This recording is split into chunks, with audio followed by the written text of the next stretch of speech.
आपकी आजादी बस वहीं तक है जहां मेरी आजादी शुरू हो जाती है।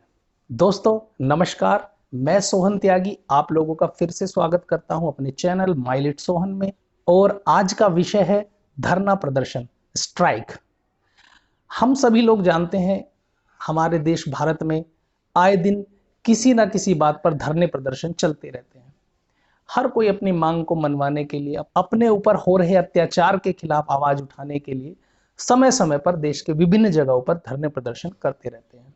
इनमें पॉलिटिकल पार्टियां भी होती हैं, इनमें कोई कर्मचारी भी होते हैं, इसमें न्याय व्यवस्था को लेकर के उत्पन्न रोष के खिलाफ भी धरना प्रदर्शन करने वाले लोग भी होते हैं। हमारे संविधान में हमें धरना प्रदर्शन करने का एक मौलिक अधिकार प्राप्त है, लेकिन ये धरने प्रदर्शन हमें किस तरीके से करने हैं, उसके लिए क्या कंडीशन है, इसके लिए भी हमारे संविधान में प्रावधान दिए गए हैं।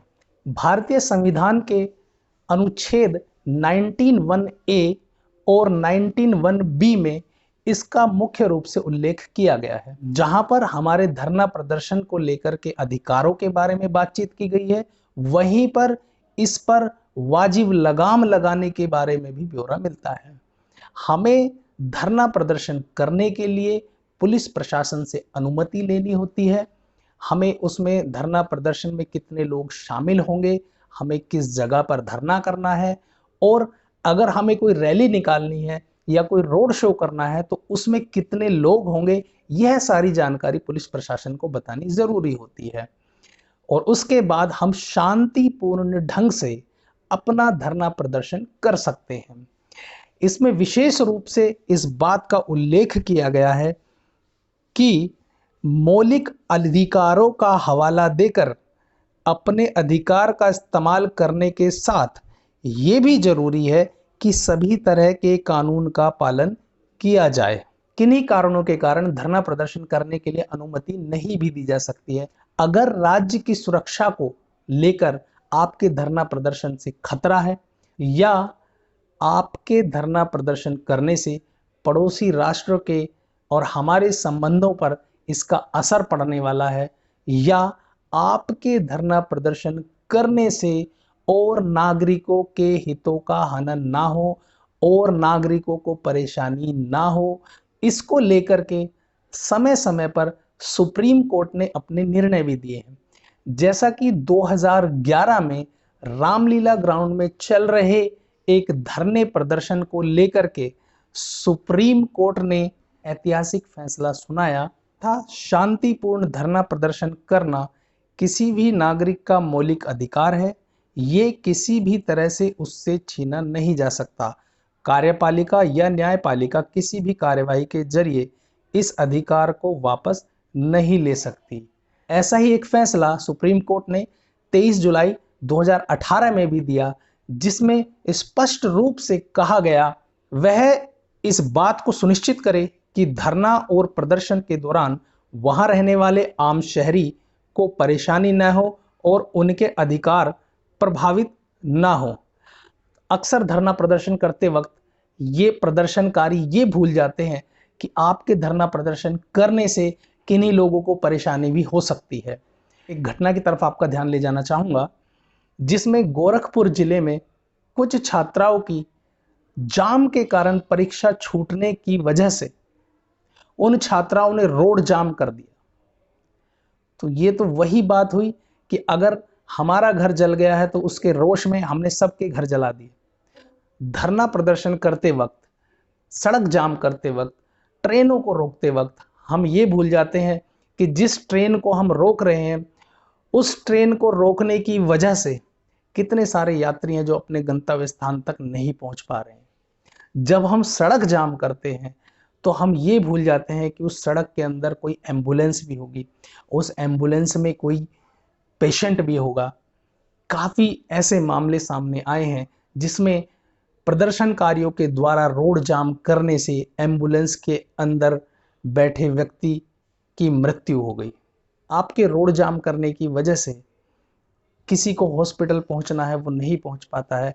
आपके रोड जाम करने की वजह से काफ़ी सारे लोग अपने ऑफिस लेट पहुंचते हैं। आपके रोड जाम करने की वजह से किसी को बैंक जाना है वो वहां नहीं पहुंच पाता है, पैसे नहीं निकाल पाता है। आपके रोड जाम करने की वजह से बहुत सारे लोगों की परीक्षा छूट जाती है। आपके रोड जाम करने की वजह से प्रगति का जो पहिया है वो रुक जाता है।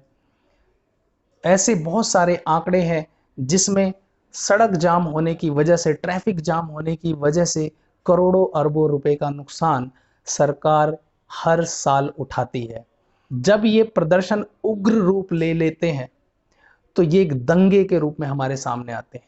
और जब जो त्राही होती है, वैसे आपने बहुत सारे इंसिडेंट देखे होंगे, आपने दिल्ली दंगे देखे होंगे, आपने मुजफ्फरनगर दंगे के बारे में सुना होगा।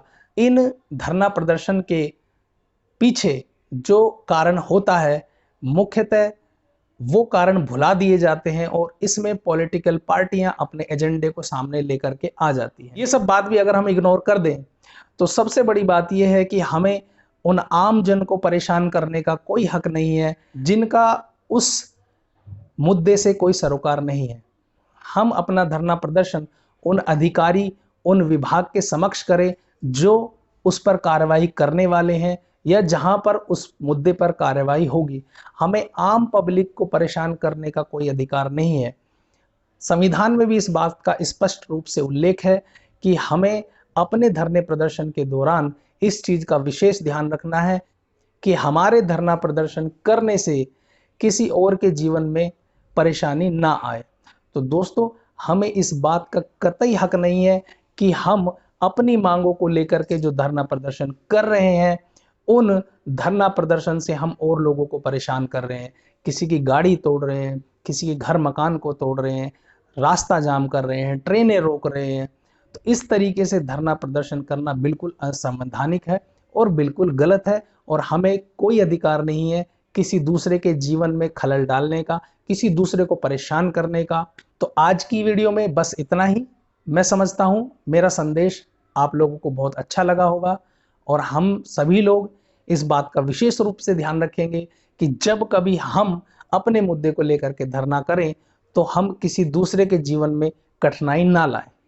तो दोस्तों, अगर आपको मेरी वीडियो अच्छी लगती है तो आप इसे लाइक कर सकते हैं, इसे आगे शेयर भी कर सकते हैं और आगे मेरी वीडियो को लगातार नोटिफिकेशन पाने के लिए बेल आइकन भी दबा सकते हैं। आज की वीडियो में बस इतना ही। तो दोस्तों, धन्यवाद, नमस्कार, जय हिंद, वंदे मातरम।